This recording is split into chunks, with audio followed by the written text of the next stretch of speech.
ہمارے علماء نے قرآن اور حدیث کے خلاف جو عقائد معاشرے میں رائج کیے ان پر عمل کر کے کیا ہم مسلمان رہیں گے یا منافق؟ کیا قیامت کے دن اللہ فیصلہ کرے گا؟ جواب تفصیلی دیں.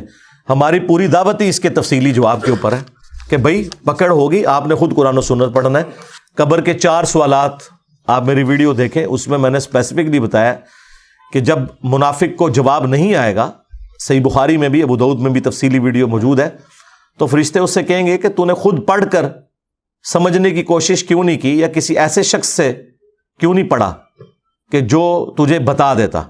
اب اس میں آپ کہہ سکتے ہیں کہ جی اس کو جو شخص ملا وہ بریلوی تھا اس لیے وہ بریلوی مار گیا. نہیں، کوئی دنیا کا بریلوی آپ یہ گلا کر سکتا ہے کہ مجھے پتہ ہی نہیں چلا کہ جو بریلویوں والے عقیدے ہیں ان کے اندر کیا خرابیاں ہیں؟ دوسروں کی بات سن کے سب ایک دوسرے کی بات پہنچ جاتی ہے، یہ اللہ کی ذمہ داری ہے پہنچانا.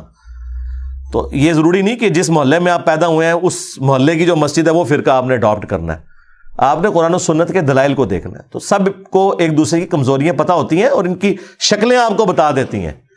آپ کو جو بندہ بڑے اکڑ کے یہ بتا رہا ہونا کہ یار وہابی تے ہوندے ہی گستاخ نے، دیکھو اشرف علی رسول اللہ کلمے نو انہوں نے انڈورس کروایا ہے، اس کے سامنے چشتی رسول اللہ رکھے نا تو اس کے ہونٹوں پہ آپ نے نظر رکھنی ہے.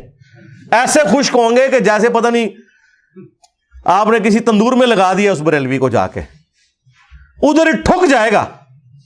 ہونا تو چاہیے تھا جو 2 منٹ پہلے اشرف علی رسول اللہ کو غلط کہہ رہا تھا، اب چشتی رسول اللہ کے لیے ایک لمحے کا بھی توقف نہ کرتا، لیکن اس کا جب فیوز اڑے گا نا چہرے کا، آپ کو بتا دے گا کہ واقعی یہ قیامت والے دن اللہ کو جسٹیفائی نہیں کر سکتا، اسے پتہ چل گیا یہ جان بوجھ کے اپنے فرقے کی محبت میں. ہاں جن کو اللہ ہدایت دیتا ہے تو وہ قبول کر لیتے ہیں.